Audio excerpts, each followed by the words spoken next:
Guys, it's time to make our gravy. So, what you're going to do is take your roasting pan, and you can see our beautiful fawn here, and you're going to add some water, and you're just going to scrape and get all these lovely brown bits off here. You don't want to get rid of this. Just carefully, you know. So is this considered fond? Fond, yep. Right? Yeah, fawn is all this lovely brown bits and a little bit of burnt bits here. There's a lot of flavoring in that. Yeah, it's the skin. You can just carefully remove that. But we're gonna scrape our pan here and get as much of this as we can get. If it looks crazy burnt, then you know.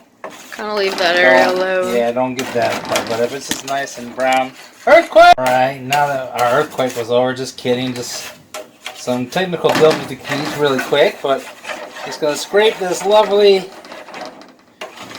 fawn here. Get all this as much as we can.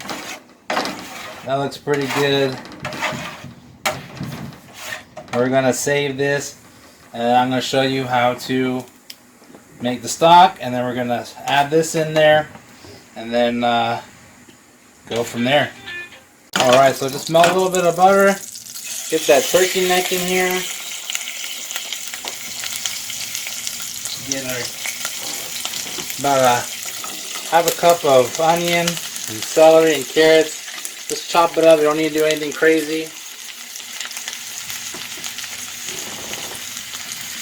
Just gonna saute these. Brown the turkey neck in here. Is the turkey neck just for seasoning, or are you going to like pulverize that in there? No, you just cook it, brown it, just to get the stock, because there's a lot of flavor in the bones and collagen in the bones that'll help pick it up. So like a bay eventually. leaf. Yeah, exactly. So we're just gonna saute that up, just like our little brown bits right here. That's what we're kind of doing here. We're building a little flavor. And this is going to be the start of our gravy. And then we're going to put in some fresh herbs like parsley, sage. If you don't have any of those because you ran out for some reason, just add about a tablespoon of poultry seasoning, because it's all those herbs that I just mentioned. So just saute this lovely junk up. I got about some garlic here, about 5 cloves. Because I love garlic. Just let that hang out.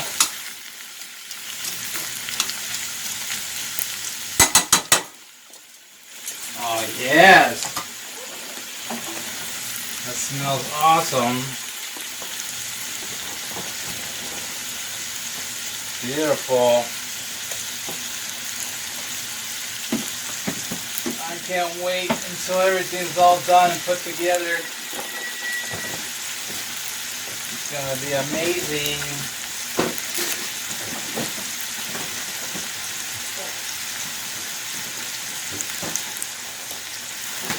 So just a medium heat.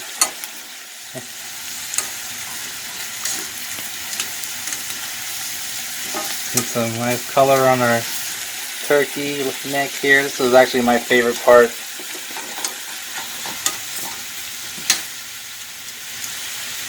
If you wanted to help deglaze the pan, you can add some white wine to this as well. That's another little touch into it. You can add your bourbon if you want to make this a bourbon gravy. When we're done getting the brown bits, you just add some bourbon to this. Just be careful, keep it on low heat, because it can combust and create flames. If that happens, just turn the flame off, cover it with the lid, let it sit there for a while until it extinguishes itself.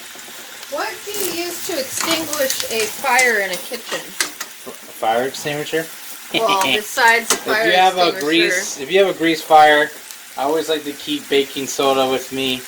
That is what I use to help stop the spread of a grease fire if it's a small one. Can you use milk? No, only baking soda I suggest. You don't want to put liquid on liquid. And where can you find a fire extinguisher? I believe at your local hardware store. Harbor Freight? Online, I believe even Walmart. Amazon might sell it. Costco. Costco, possibly, yeah. I would probably think- check the camping section, I think, possibly. one of your family members got one at Costco. Wow, it smells so good.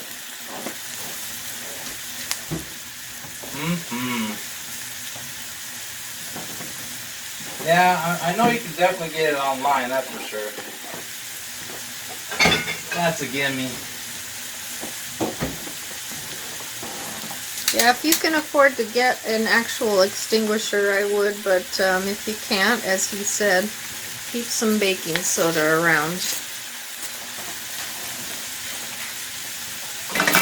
Oh, yeah. Beautiful. Alright, so I'm going to add about a cup of Just a white wine. white wine, yeah, whatever your favorite, Pinot Grigio. I'm actually using a Moscato because it's sweet. And that's what we have. And that's what I had on hand. So we're going to reduce this down by half, and then we're going to top it off with vegetable stock or water. If you don't have that, that's fine because we're actually making the stock. So if you can get vegetable stock, use it. Chicken stock, use it. Those are what I suggest. Otherwise, water will be just fine here. Alright, after it is reduced down by about half or even a quarter is fine, go ahead and add your pan drippings that you got.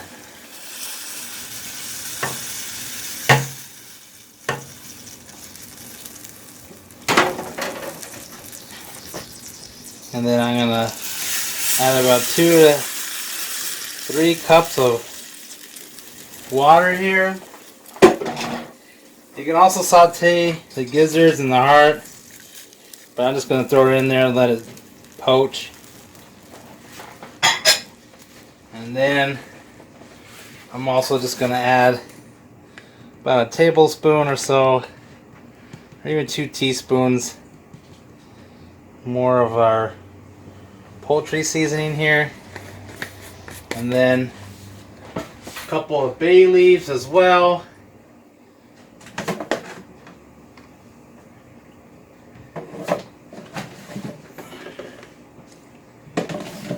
So for this, I'm probably just going to add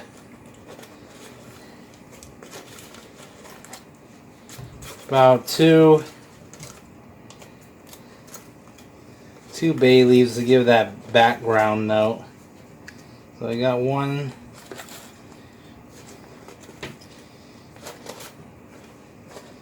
2, and so bring this to a boil, and then we'll lower it down to a simmer and let it go for about 30 minutes to an hour.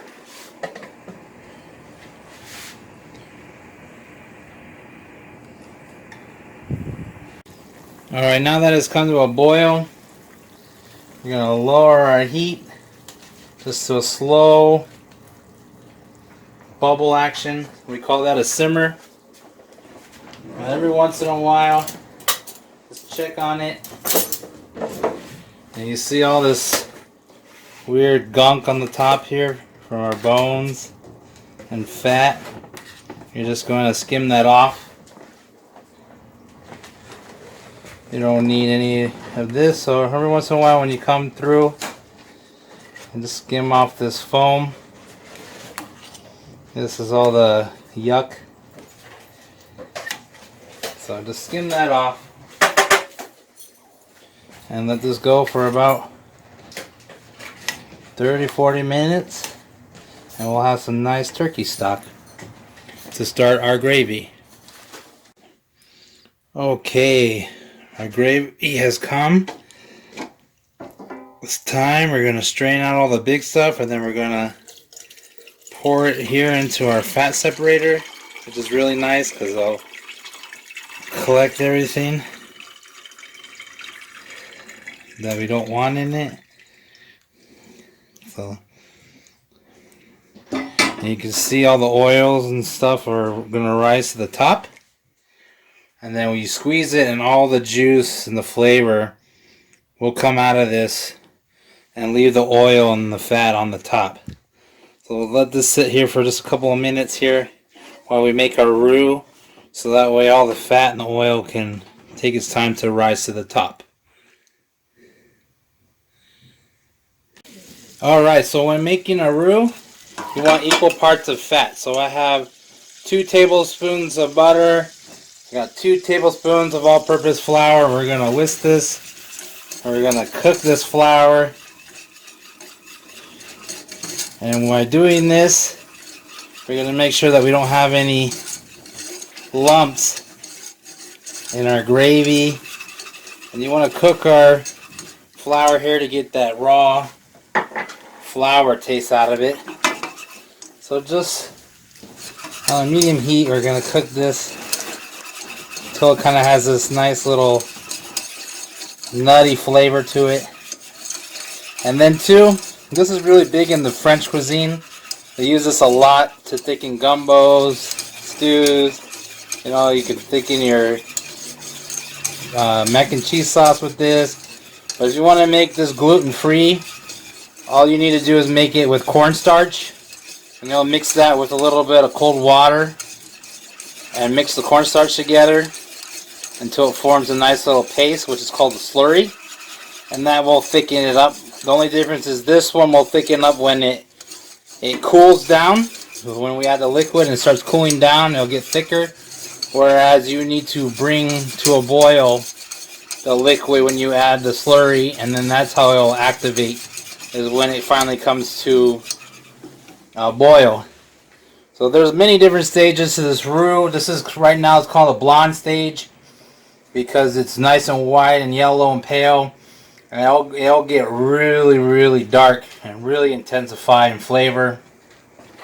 If I'm not mistaken, the darker it is, not as much thickening power it has.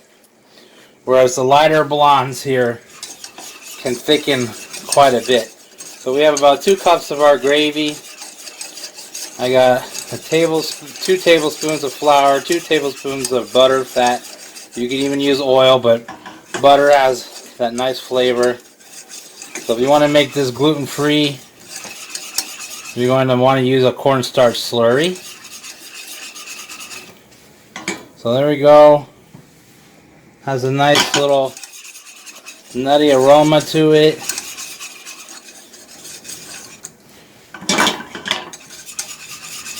Keep moving it around. And then right here, you can see that our fat and our oil separated. So I'm going to squeeze this in here slowly, like so. Oops, just a little bit at a time. There we go. And just whisk, so that way we don't get any lumps. Put a little bit in and just whisk, whisk, whisk. There we go. Whisk about a little bit at a time. Keep on whisking.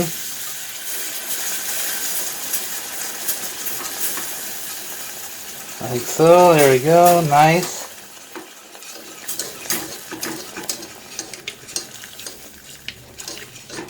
Alright. And then when you think you got it all nice, you can just go ahead and fill the rest. There we go. That looks pretty good.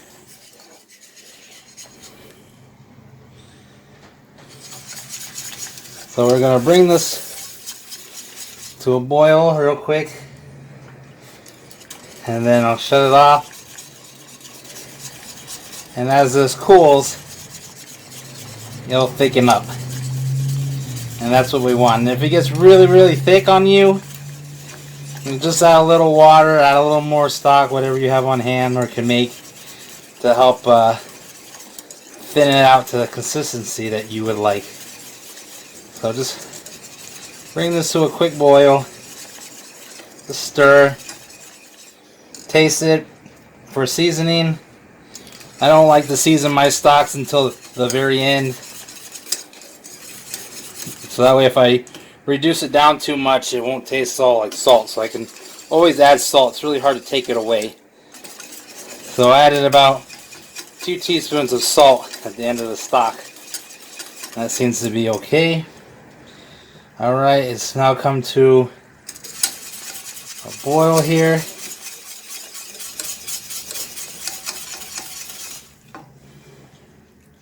And like I said, as this cools down, this will thicken very nicely. To give it a nice little taste right here, see if it needs any more salt. Oh yeah. That's heaven in the pot right there.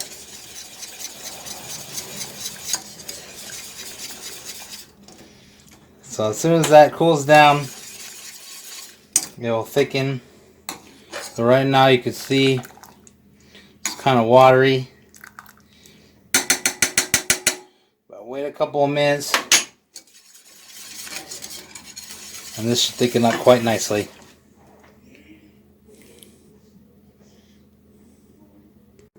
Alright guys, our gravy is ready to pour over a little bit of sample here. Look at that, nice. Viscosity is nice and thick. Look at that. That is some nice, deep, rich, flavored, beautiful gravy. And I can't wait to give this a try with our fresh turkey. Oh yeah. Money. Alright guys, again, that's how you make gravy. With any recipe that you want, you saw the technique. Go out there and make people happy.